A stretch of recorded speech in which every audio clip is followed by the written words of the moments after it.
What separates the startups that burn out from the ones that change the world? It's not talent, luck, or even money. It's something far more rare. And today, ladies and gentlemen, I have a dear friend, Dinesh Gauba, the investor who's helped build empires while saving the planet. He will reveal how founders and investors can find each other and rewrite the rules of success. Welcome to the stage, my friend Dinesh. How are you, sir? I'm doing great, Carlos. Great to see you, buddy. Yes, sir, man. I'm Excited such to an be honor here. to have you on the show, my brother. You have so much wisdom. I mean, both of our families live in the Silicon Valley Bay Area for more than 20 plus years. I think you are even longer. And I'm super excited. Long due conversation here. And get ready, ladies and gentlemen. Dinesh is our walking wisdom. We met on the stages around the world. We spoke at a bunch of Oscars events back in the day in Los Angeles, San Diego, many other events with startups and entrepreneurs. And he's a walking wisdom, and I cannot wait to interview. For some of you guys that don't know Dinesh, he's a dynamic entrepreneur. He's an investor and an advisor with 20 plus years of experience in the tech industry. He has held like senior roles in startups and public companies, really leveraging his expertise to drive successful investments and especially philanthropic endeavors. So I'm very excited. And Dinesh, right off the bat, you said investors who care, they are worth 10 times more than those who just write checks. How can founders spot the difference early on, my friend? Well, that's a great question, Carlos. I think it comes back to being clear on your vision and mission and asking, almost interviewing your investors to understand if they align with that and if they truly care about the problem you're trying to solve. Especially, this goes back to earlier stage investors when you're trying to find your early, supporters. They really need to believe in the problem you're solving and have either a personal connection to it or be very aligned to what you're trying to do. And the reason for that is just because it's going to be a long, tough ride, and you want people that are not gonna be supportive through that process. And it's not a smooth ride, and they need to know that. And the ones that are really going to hang in there, and the ones that you can actually, they're almost in it with you and they believe in the problem that you're trying to solve as much as you do. That's really what you're looking for, whether that's your friends, family, or angel investors, or VCs. You're kind of looking for those core qualities and to see if they can be honest with you when things get hard, and if you can have that, that really open communication and strong relationship to get through whatever the heck is going to come your way, which For which real, for sure there's going to be a ton of stuff. for real, man. You and I, we've seen so much here on the Bay Area. And I remember, man, like long time ago, where people they will come in and we're sitting there as VCs and they will come to Mountain View and they will pitch their startups and they will fly from around the world and they will come here to Silicon Valley. And I Mm-hmm. remember, some of you guys are VCs will be sitting there. Carlos, go train them how to pitch because they'll be so boring telling, oh, I got this idea. And they're like, no passion. And, just so many stories, my being here in the Bay Area. And I watched this whole evolution of investors and startups and all the think tanks and the Shark Tank events that happen around the area. But Dinesh, Mm-hmm. with your experience, what's one thing founders they do in pitches that accidentally repel mission-driven investors? I think you have to really understand and read people, right? You got to know and adjust your pitch based on who you're pitching to. So having done some research on them would be good. If you know who you're meeting with, you know what they care about, understanding that not all people are the same, not all pitches are the same. So, a lot of times people create the standard pitch and they just use it and they send their decks out. And not the best approach. It can definitely work, but to find the best investors, you want to be a little more intentional, be more informed and educated on what they care about. Do some homework if you can, and learn whatever you can about them, and see what other companies they might be invested in if that information is available. Again, not always the case, but when it is, you should know about it. So do your homework, and the more you go in prepared, the more you can customize the pitch. Some people are not that technical. If you're trying to present something technical, getting into the technology, you're just going to lose them, right? Yeah. They might care about other things. So, and then there's others that are very technical, and if you don't go there with them, then you're not going to get their interest. So you have to kind of navigate based on the person, and understanding people is a big part of raising capital and finding the right kind of investors and building a successful company, especially if you're trying to build something that's large and wants to scale. Yeah, no, that's such a great point, because I know a lot of angel investors. I've done a bunch of VC myself.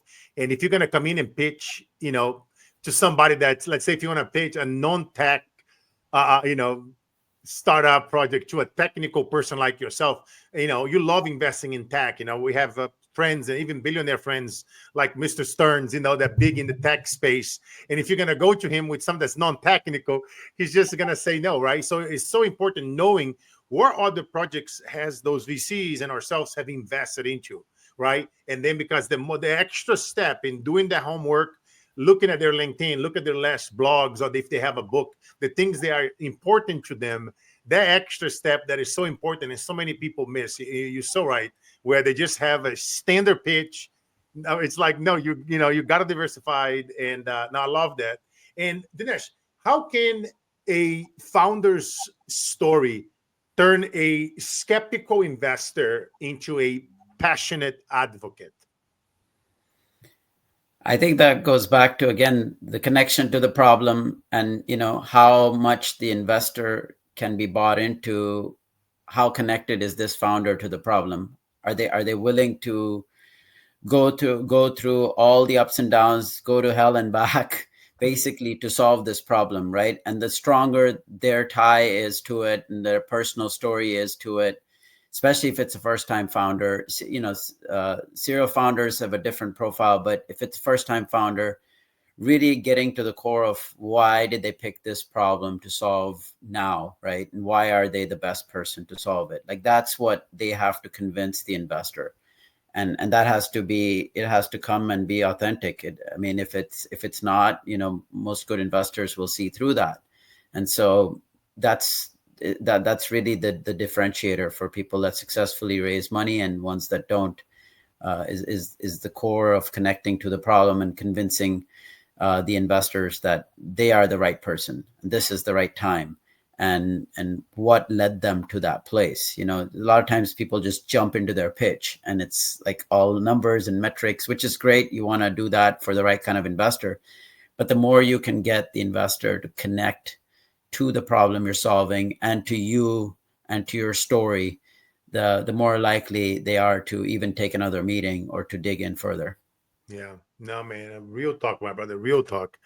No, I appreciate that, because I mean, you always have some incredible projects that you are working on every time that we talk. I mean, I highly recommend, if you guys are investors. I know that you and I are over here in the Bay Area, but you guys can be an investor traditionally in America but around the world. I mean, I highly recommend you guys follow my brother Dinesh. He's always having incredible projects that he's part of. I'm talking about disruptive technologies that the Fortune 30, 50 companies talk about. And yeah, man, I'm just super excited for this conversation. As I often say, Dinesh, the right investor doesn't just fund your company, they feel your obsession. Let that sink in for a minute. Some of the founders and VCs and CEOs and executives that follow us here on social, especially on LinkedIn, man, we've been getting about 100,000+ impressions a week. So shout out to all of you guys over here on LinkedIn listening to us. If you are an investor, if you are a startup, reach out. I mean, definitely follow my friend Dinesh, as he's involved in pretty cool stuff. And you'll be glad that you met my brother Dinesh and got to know him on a deeper level. But Dinesh, you worked with founders for decades. what's the number one mistake startups they make after securing funding that destroys investors' trust?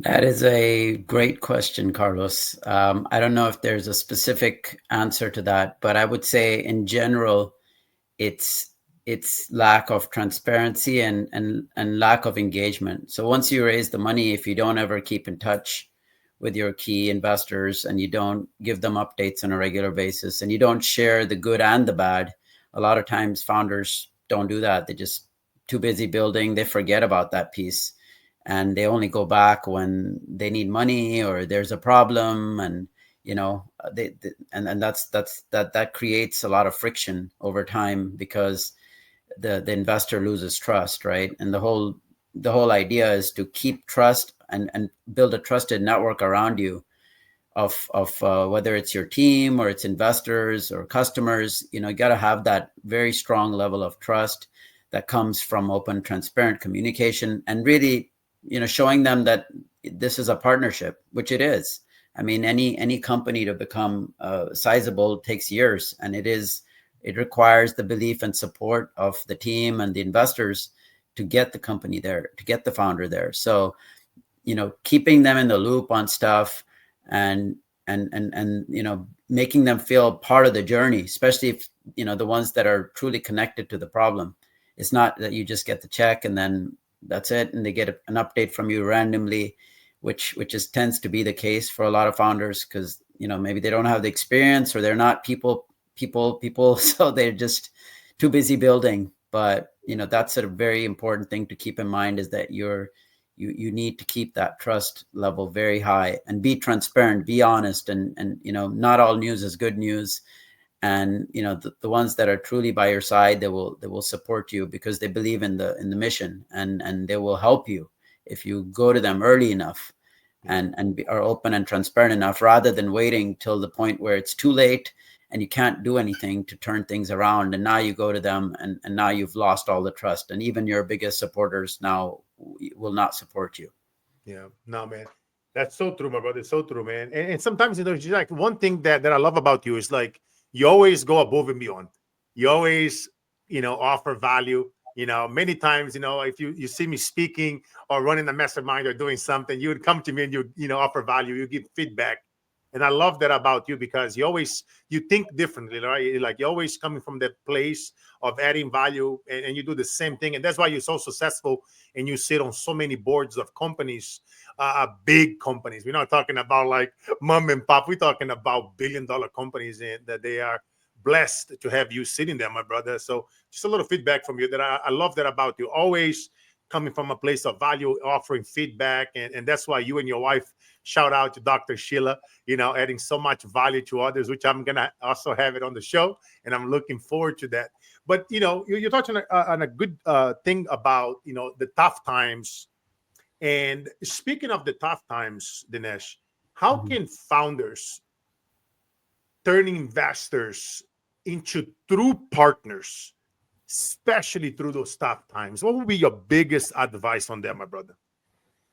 Yeah, I think it goes back to the question earlier, right? It's staying engaged. What I see a lot of times, founders start looking for investors when they're trying to raise money.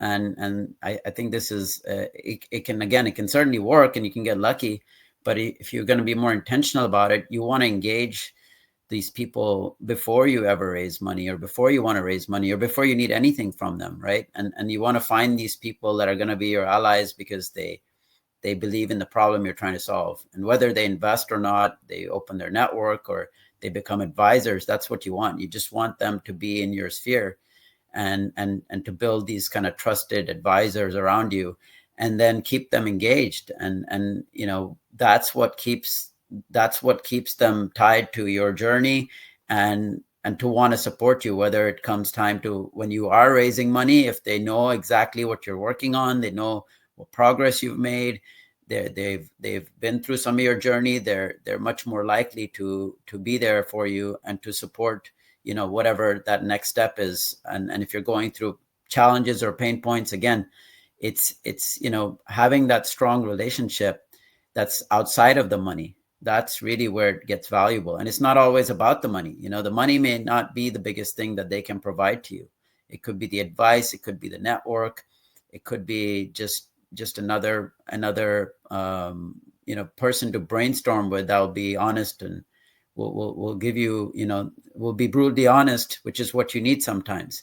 So I think you got to look at the whole picture and, really build these sort of relationships that will allow you to get through those hard times, because it is not easy to build a company, for sure. It's probably one of the hardest things that people go through, and you have to have very strong conviction and have these trusted people around you that in the dark times you can have those difficult conversations, you can be vulnerable.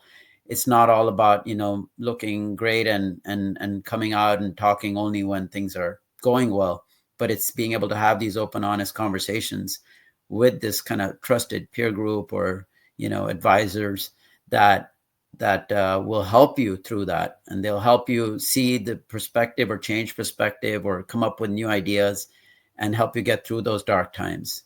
And that's something that I see a lot of founders don't always take advantage of that. They just see their investors as a check writer many times. And once the money's in, the investor doesn't even hear from them. And I think that's leaving a lot of value on the table of, what the investors can do for you if you get the right investors around you.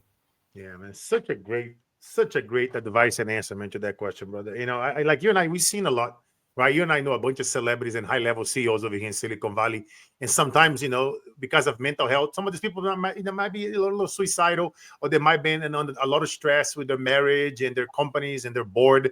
You and I know the stress that the board puts on those CEOs, and sometimes it's like you say, it's not the money; it's just picking up the phone and checking on them, right?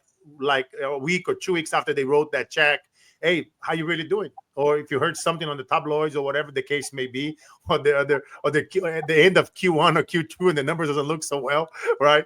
And just checking on that person. Sometimes it's like, how are you really doing? Let's cut the BS, right? Yeah. And you and I know that goes so far away, and it's sometimes people like, I don't have the time, I don't want to bother this person. You actually know successful people have time, and successful people, when you reach out and you ask for help or an advice, they're gonna be there. They might be busy at that time, but if you follow up or ask them for a time, they will get back to you, and you talk about it, and they remember those things. It's the little stuff that we underestimate, man. So that's a real talk.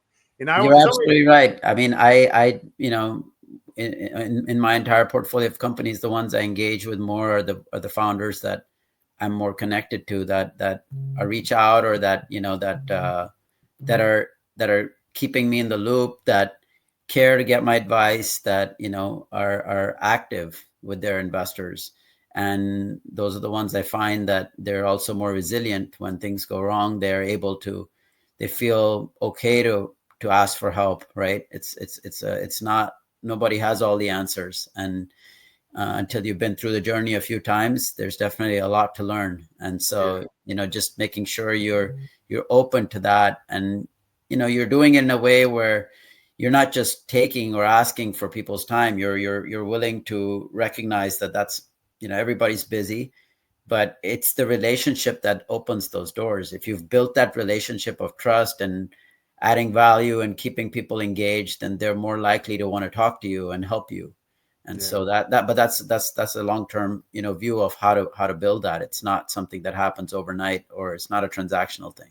Yeah, no, that's so true, my friend. And speaking of that, Dinesh, what is your trust checklist for maintaining alignment over years and not months? Which is such a great topic, that we're talking. So do you have like a trust checklist? Some of the things that you mentally do, like habit-wise, for keeping those relationships strong over the years. It's like most people, right? It's paycheck to paycheck. I know for a long time, man, and you know how I am operates from purpose, relationship to relationship, and then we connected because of that. And so, do you have a trust checklist for maintaining those relationships for years over months? I mean, I wouldn't say I have a written checklist, but a mental checklist maybe. It's just, it's who's top of mind, right? who's top of mind, how often do you reach out, or do you stay connected to that person?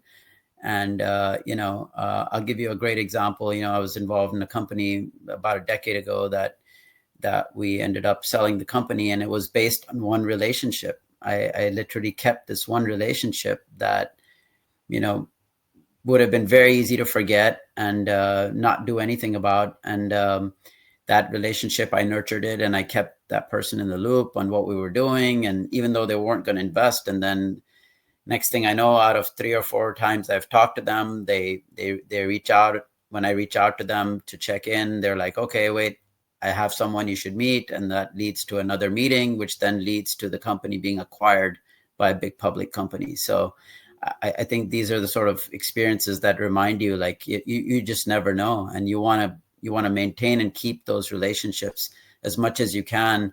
And I know it's hard because everybody's busy. But we also have many other ways to reach out, and you got to be out there. I mean, you really do have to take the extra effort to be a founder and to raise money and to build a company. You have to be kind of superhuman to a certain extent. So yes, it's going to be hard. You gotta be willing to put in that extra effort, because raising money and connecting to good investors is a lot of effort, right? It requires you to interact with people, and for people to like you and to get to know you, and to maintain that relationship and friendship, right? If you can get those kind of people around you and build those relationships and friendships, it's much more likely that you can keep that relationship going. Yeah, no, that is so true, man. I know that, and then you are just a living example of that, brother. You're always out there, Always trying.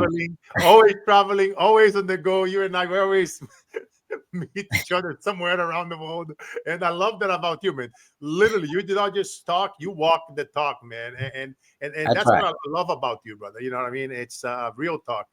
Like I always talk about, man, relationships aren't built on updates. They are Mhm. built on honesty when the Mhm. numbers aren't pretty. Just let that sink in for a minute, ladies and gentlemen. But my brother, you are an investor who co-founded Eco Green Auto Clean to save water. Just incredible project. Why do the best investors care about legacy, not just ROI? Well, I mean, that's a great question. It goes back to the, attaching to the mission, right? It's like finding things that you care about. And investors ultimately want to invest, at least most investors want to invest in ideas or businesses or people that they care about, and problems that they would care to solve, right? Money is a tool. And so it's basically, how do you magnify the impact of the money? And of course, you want to have a return and you want to have a good business. But when you go beyond that, most investors, they want to have some kind of attachment to that, because that's the legacy, right? It's like everybody wants to say, I was part of this, or I was part of creating this or supporting this, whether it's a new disruptive technology or a new company that becomes a household name, right? Everybody would love to say that, hey, I was early part of the early supporters, or anywhere along that journey. I helped that company or founder in whatever way I could. And that's the legacy part of it. Like, I think anyone that's in this space, they would love to have a positive impact, right? And make money. You can be good and do good. So Yeah. so I think that's what I look for. And I'm sure that's what a lot of founders would like to have, those kind of investors. But you have to really seek them out and be willing to build those relationships to find out what truly matters to those people. Yeah, no, no. Shout out to all my impact founders out there. And speaking of that, Dinesh, I'm always, me, I'm always looking for ways to get the best out of you guys that come on the show to really, really add massive values. You guys know, man, the Carlos Inspire show is free. It's something that we do every week. Every Monday, we release an episode at 5:07 a.m. Pacific time at carlosinspireshow.com. And we wanted to become the number one educational podcast in the planet. And that's why we bring people here on the caliber of Dinesh that, done billions of dollars with all his years of experience for companies, many of our celebrity guests and influencers and athletes that been on the show. So I appreciate you guys going on Apple, Spotify, giving us a 5-star review, and subscribing to our podcast for free. And a question for you, Dinesh: how can founders pitch impact without scaring off profit-focused investors? That's a great question. Again, it's about finding alignment. Like, who are the investors that care about impact, and how well do you know them? How well do you know, or have you researched these people to know what they care about? Because not all investors care about impact. I mean, that's Yeah, just the reality, and it depends on who you're talking to, and if you are trying to find that alignment, or you're just trying to find money. And sometimes that's the case, you're just trying to find money, right? But if you can find the money with the alignment, and you can find smart money in the sense that it's attached to your cause, there's other ways that the investor can help you aside from just writing a check. That's a lot more powerful. And if you are able to build a deep connection with that person, bring them on your advisory board or be on the board, like someone that will be on the journey with you through the ups and downs.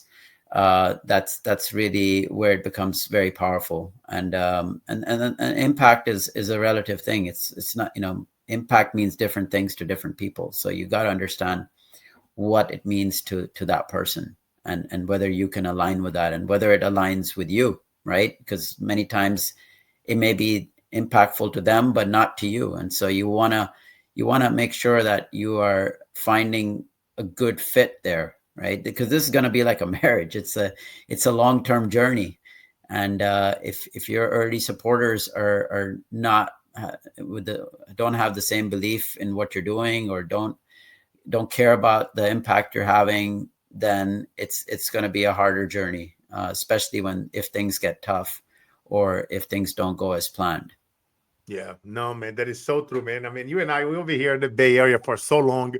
We see all those guys. I remember when Zuckerberg, was struggling. Nobody wanted to give him the cash.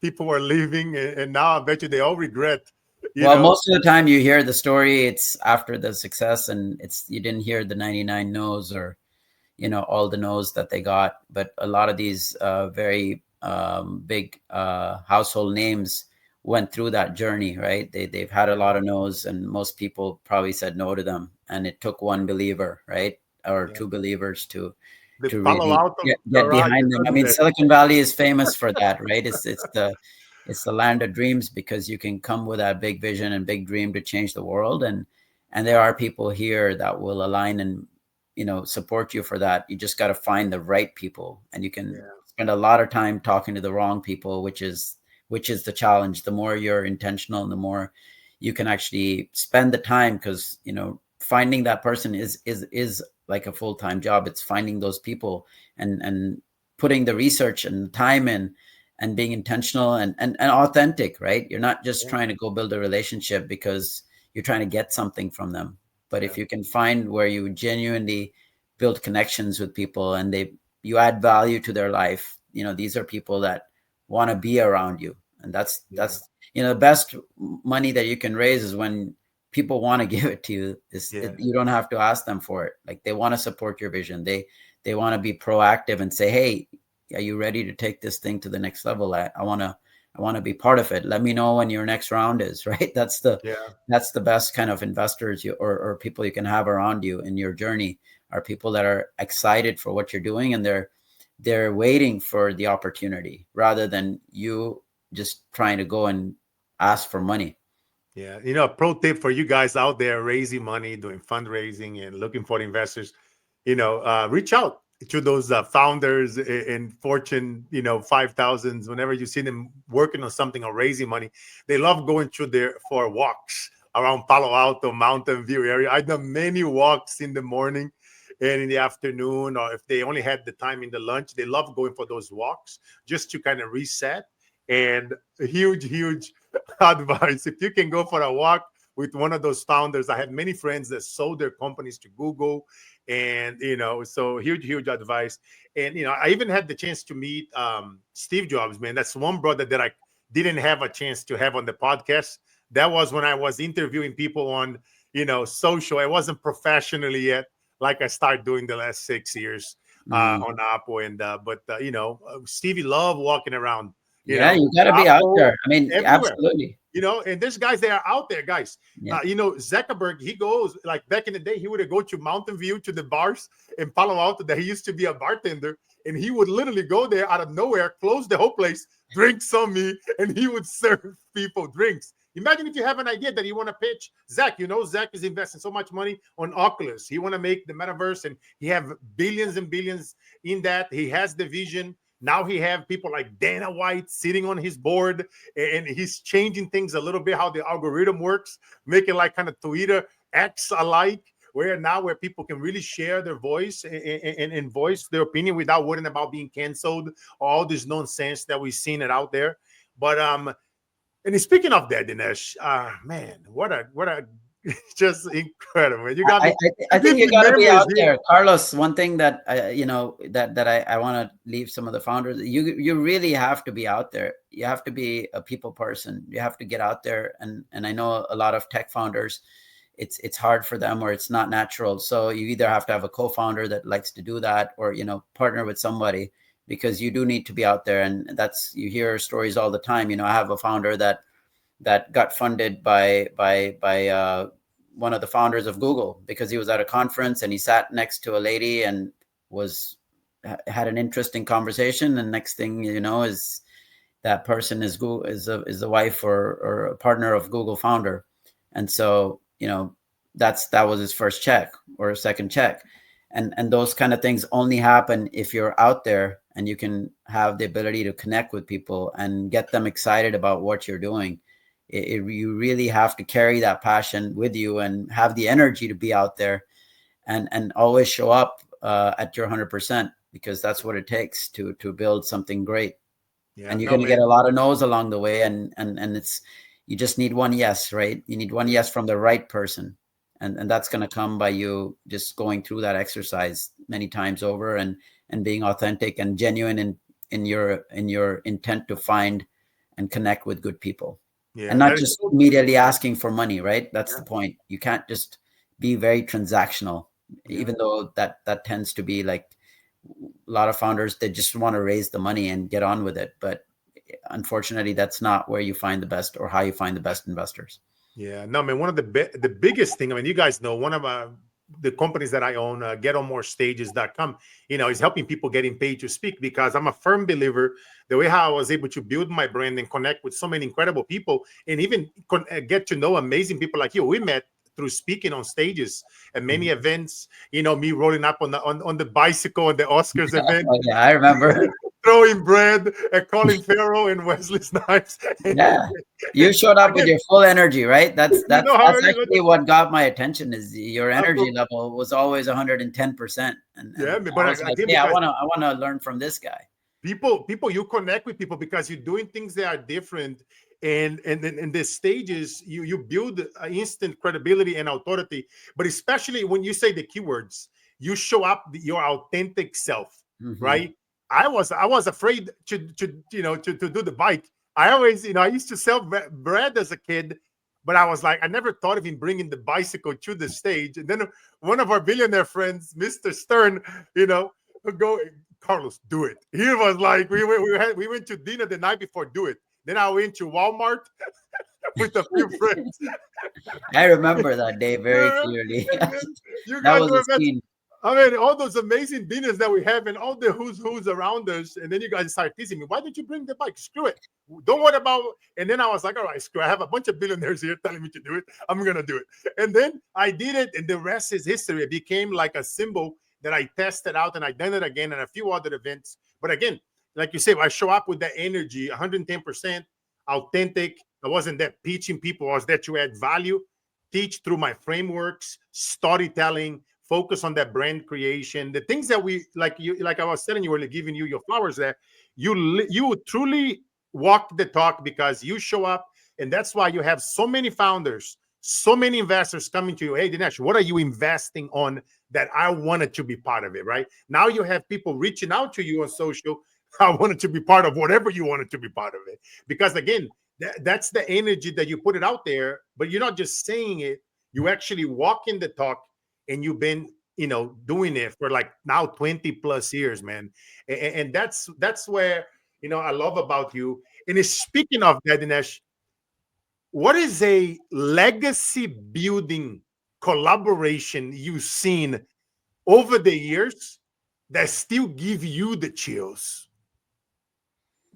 Legacy building collaboration. I mean, the best example that comes to mind is Warren Buffett, right? And his partnership with Charlie Munger, and decades long collaboration and relationship that turned into a massive legacy building business. I can't think of a better example than that at the moment.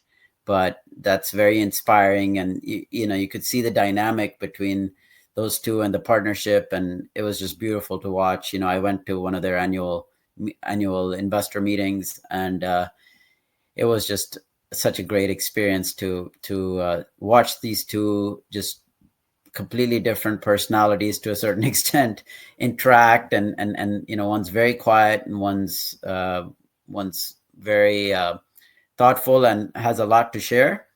But that's a legacy partnership right there. You can find somebody like that to go through life, and in your business life, that can be totally life changing.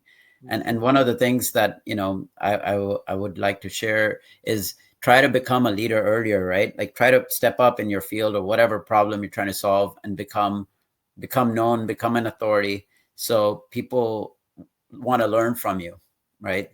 People want to invest in thought leaders, and people that are leading the way to solve something. And that's most people are not in that category, right? So if you can take the lead, you can go where people haven't gone, or start something, initiate something, whether it's an organization or meetups or anything that makes you look like the leader. Get on podcasts, get on interviews, and talk about the topic that you're working on, and solve the problems you're trying to solve. So people who are then interested in that same problem will get attracted to you, right? That's what you want. You want people to be attracted to you, and to know who you are, and to want to connect with you, not necessarily the other way around. I mean, the reality is the world's competitive, and you have to find ways to stand out and be creative.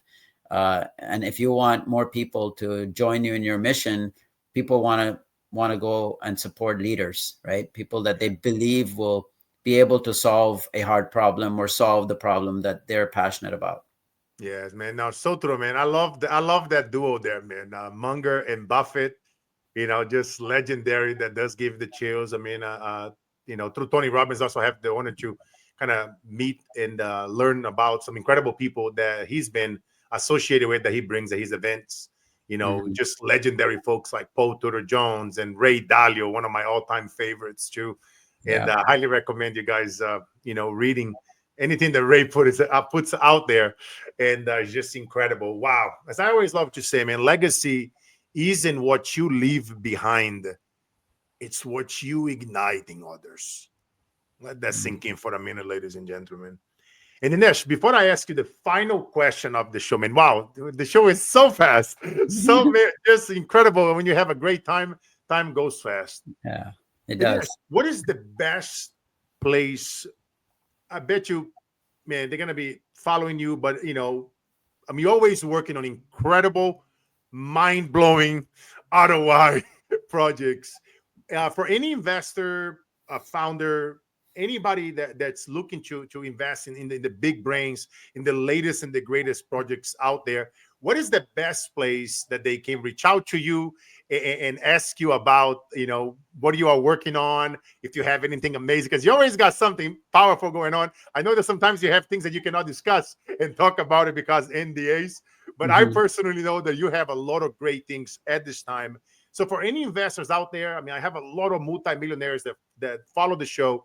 If they want to get to know you, if they want to see what you're investing on, and any amazing project that you are around, what is the best place that they can follow you and reach out to you? Well, I would say I'm not very big on social, so that's one of my things. I'm just not on all the platforms and posting all the time, and maybe I should do more, but I don't. I know I tell you a lot, but you're very private, and I respect. I'm more private, and I'm more behind the scenes. But I'm starting to be a little more active on LinkedIn, and so LinkedIn would probably be the best place to message me and give me some context. And yeah, would love to meet other great people that are on the same journey, and want to build the next generation of companies, or want to be involved with the next generation of companies. And guys, if you guys listening to me now, you guys can look him up on LinkedIn. Dinesh, D as in Delta, Inesh, Gauba, Gaub as in Bravo, A as in Apple. Follow my friend Dinesh, guys. He's a wealth of wisdom. 20 plus years connect to multiple billionaires and Fortune 30, 50 companies out there. He's in Silicon Valley over here where I am in Northern California. I know his family is a dear friend, somebody that I'm honored to call a friend, that we know each other for a very long time. And I highly recommend you guys get to know Dinesh. Follow him on LinkedIn. You guys know me, right? I push everybody. And now you're pushing me to like post stuff on content. LinkedIn now. I see what you're doing. I see what you're And doing. I told Dinesh we're gonna take clips from this podcast. We have almost an hour of content here, and that I'm gonna have Dinesh put it out there because he got too much wisdom. And I'm always, all my great friends like Dinesh to have so much wisdom, I always push them to put it out there. So it's eternalized, like this segment. We're gonna take it to the grave long after we are dead. Is gonna be there. And as you all know, my friends that follow me for a long time, speaking of taking to the grave, Dinesh, is 50 years from now, you are 100 years old. It's your eulogy. Your loved ones, they're going to be there. They're going to be reading it. And if I'm happen to still be alive, I'll be there with a Cuban cigar, drinking some scotch. Remembering you taking care of your health. I'm like, yes, sir. Dinesh. And listening to AC/DC or Metallica. And your loved one's gonna read, and they're gonna say, Dinesh Gauba was dot, dot, dot. In your own words, my brother, who was Dinesh Gauba? Wow, now you're really putting me on the spot. I haven't even thought that far out in my life to think about that, but it's definitely, I wouldn't say I've actually got any appropriate words at the moment. But now you've got me thinking. I mean, definitely want to be remembered for someone that inspired others and had impact. And I don't have a one sentence yet for it, but that's something I'll work on. But thanks for putting me on the spot, Carlos. Even the internet stopped working. That's funny. Yeah, Yeah. my brother, you are my friend. You are truly somebody that inspires. You're an incredible leader, husband, friend. I mean, I've seen you out there. You and your incredible spouse been married for a very long time, and everything that you do, my brother, just it turns into gold. So I'm very happy that this conversation was long due, and it's an honor having you part of the Carlos Inspire Show legacy, just like many of our friends that you and I had the honor to meet on the stage, behind the scenes, or dinners and breakfasts, and incredible stories. And I'm looking forward. To many, many more interviews like this. As a shout out over here, Amanda, she is like much appreciated. Get your LinkedIn. Great show, guys. Thank you. I love you. See the Nash? It's a sign, a divine. No, thank you. No, Thank my you. brother. Thank you. Always great to see you, brother. Yes, sir. Thank you so much again, guys. I want you guys to follow my brother Dinesh Gauba on LinkedIn. For you guys listening to us here on the replay, as you guys know, we record those shows live, and then every Monday at 5:07 a.m. Pacific time, we release new episodes on Apple, Spotify, Alexa, Google, Audible, you name it, anywhere, iHeartRadio, all the major platforms. And the reason why the show became such a huge success is because you guys came over, you engage, you like, you comment, and you have no idea how much they help us with the show, bring in more sponsors, donate more money to people that are struggling out of hunger, sex trafficking, organ trafficking. You guys know me. I'm big in a bunch of causes. And like I always say, life is all about the mission, never the commission. And you guys know it. The days that breaks us are truly the days that makes us.